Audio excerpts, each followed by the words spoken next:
সেদিন ইতালির একটা সুপার শপে এই ফলটা দেখতে পেলাম। এটার নাম ছিল কামকুয়াত। ইটালিয়ান ভাষায় যদি বলি তাহলে এটা হবে কুমকুয়াত। আচ্ছা, এই ফলটা আসলে মেইনলি চায়না থেকে আসছে।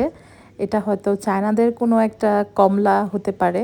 এটার স্বাদ কেমন এটা আমার একদমই জানা নাই, কখনোই আমি খাই নাই, এটা প্রথমবারের মতো দেখলাম। দেন তারপরে দেখলাম লিচি। লিচিগুলো দেখে তো আমি পুরাই একদম খাওয়ার জন্য অস্থির হয়ে গেছি, কারণ লিচু ফলটা আমার অনেক বেশি পছন্দের। আর এটা আসছে মাদাগাস্কার থেকে। আর এখানে প্রায় 250 গ্রাম ছিল, প্রায় না 250 গ্রাম ছিল। এটার প্রাইস ছিল হচ্ছে 2 ইউরো 45 সেন্ট, যেটা কিনা বাংলাদেশের টাকায় বর্তমান মূল্য অনুযায়ী হচ্ছে 310 বা 309 টাকার মতন। এটা নিয়ে আমি থার্ড বারের মতো ইটালির সুপার শপ থেকে লিচু কিনলাম। গত 2বার কিনেছিলাম, সেগুলো একদম বাজে ছিল। আর এই লিচুগুলা খুব বেশি টসটসে আর রসালো ছিল। তবে এই লিচুগুলোর মধ্যে মাংসের চাইতে বিচির পরিমাণটাই বেশি বড় থাকে।